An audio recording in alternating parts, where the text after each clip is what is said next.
Good afternoon, ladies and gents. Hope you're all well. And we're looking at one of London's most iconic locations, of course, Buckingham Palace. I'll give you the history of it first, a little bit of it, and then we'll have a walk around and have a look. Buckingham Palace, originally known as Buckingham House. The building at the core of today's palace was a large townhouse built for the Duke of Buckingham in 1703. On the site that had been in private ownership for at least 150 years. It was acquired by King George III, that's poor old mad King George, in 1761 as a private residence for Queen Charlotte and became known as the Queen's House. During the 19th century it was enlarged principally by architects John Nash and Edward Blore, who constructed 3 wings around the central courtyard. Buckingham Palace became the London residence of the British monarch on the accession of Queen Victoria in 1837. The large major structural additions were made in the late 19th and early 20th centuries, including the east front, which contains the well-known balcony on which the British royal family traditionally congregates to greet crowds. A German bomb destroyed the palace chapel during the Second World War. The Queen's Gallery was built on the site and opened to the public in 1962 to exhibit works from the royal collection. Alright, that's the history all done. Put that one away. Do that with two phones basically. So yeah, the original part of it is in the middle there. And all this, what you see, was built in the Georgian and late 19th, early 20th centuries. So right, off we go. Oh, I say, those two men just kissed each other on the cheek. How continental. Right, so I'll stop you for a minute and merge you back on, or get Rob to merge you back on in a minute. There we are, I've joined me back again. This side that you're looking at here, if you get an OBE or an award or something like that, this is the entrance that you'll go through here, which we'll see more of in a sec. There's one of the Queen's Guards, another one over there, the famous balcony. It's got the jack up at the moment, so the Queen is not in residence. When the Queen's in residence, her Royal Standard flies. And the Union Jack has only, on Buckingham Palace, has only ever flown at half-mast once, and that was for the death of Princess Diana. That was the first time it was done. It may have been done since then, but that was a precedent. It hadn't even been done for the Queen's father when he died, so... But everyone remembers what happened with the Diana incident. The people wanted the royal family to get back to London and show some compassion and whatnot, and that, as I say, I'm not a great royalist, but what they should remember is they may have been trying to console and deal with Prince William and Harry, who, princes or not, had just lost their mum, so public spectacle probably really wasn't the thing they wanted to be doing. But there you are, it's part of being a monarch. A life of privilege, but a life that's not your own. Not a life I'd want to live anyways. Oh, look, it's the Palace.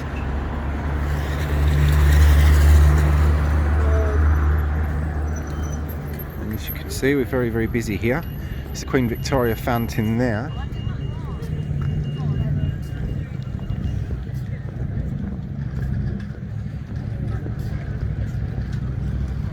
Some of the architecture.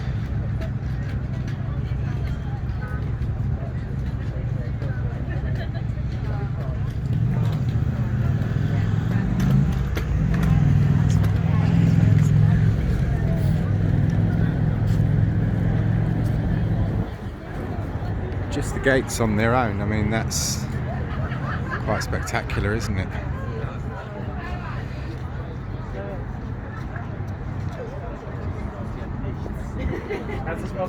Someone to have a picture taken.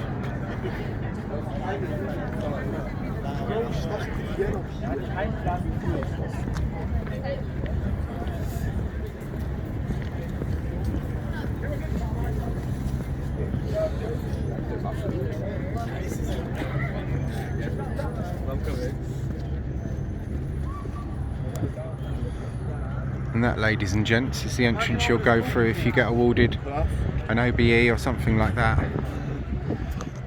The red carpet entrance over there. Balcony there, which we'll go and see from a more central position.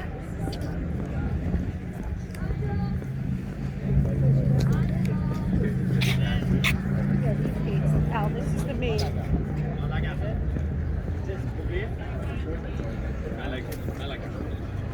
Yeah. Balcony. That's where all the royals have stood and waved and had flybys and royal wedding appearances, and the Prince Charles and Princess Diana kiss, and everything's all happened from that pretty iconic location. And as I say, this is late 19th, early 20th century this was, and the balcony was designed purposefully for public appearances. The royal family didn't really do balcony appearances and things like that beforehand, so well, certainly not much, but this was set a bit of a precedent.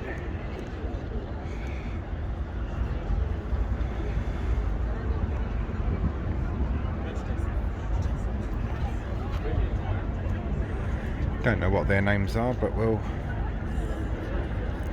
call them Bill and Bert just for the sake of it. There we are.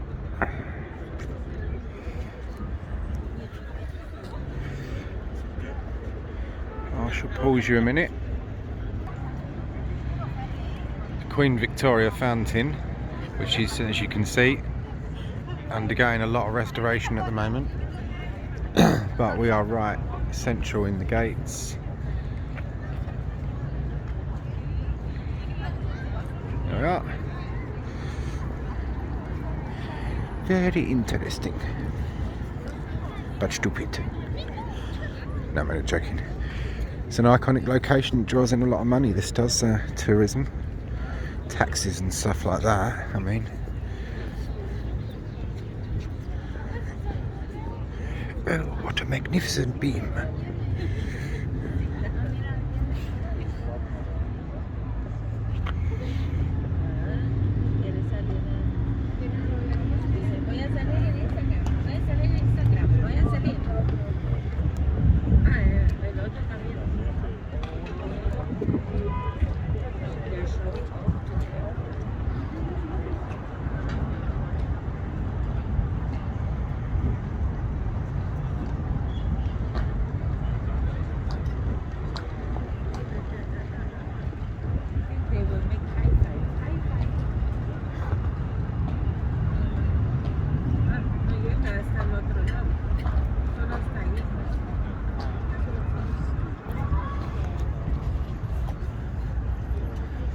To the one over there is doing the same.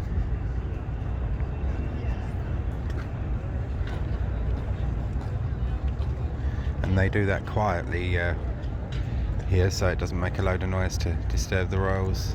And when their commands are given, they're given quietly as well.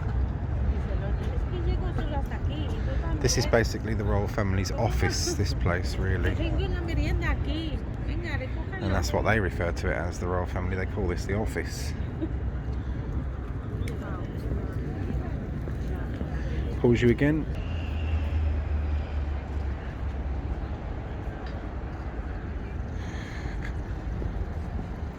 You can go and do the tours and all that whatnot in here. Apparently the architecture is meant to be very amazing, and the art and that. High Victorian, so it's rather gaudy. That's what the Victorians went for. Little pan round of where we are.